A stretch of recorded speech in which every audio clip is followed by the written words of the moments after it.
Hello everyone, welcome to my channel. In today's video, I'm going to show you how to delete your Facebook page permanently.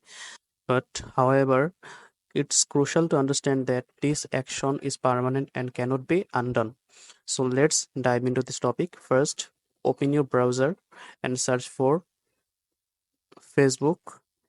As you can see, I have already logged into my Facebook page.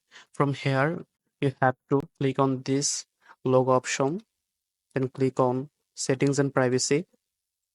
Then click on settings, scroll down. Here we can see access and control option. Click on it. Deactivating or deleting your Facebook page.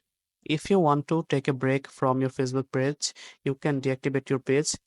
Here Facebook is giving us two options to deactivate page and delete this page. So as we are deleting this page permanently, so we have to select delete page option. Click on continue.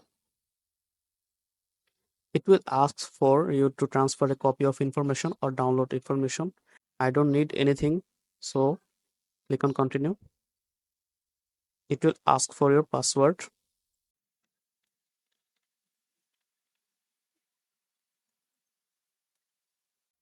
After entering your password, it will ask for a confirmation. Just click on continue and it will delete your Facebook page. Thanks for watching this video. I hope you will subscribe to my channel and hope this video will help you a lot.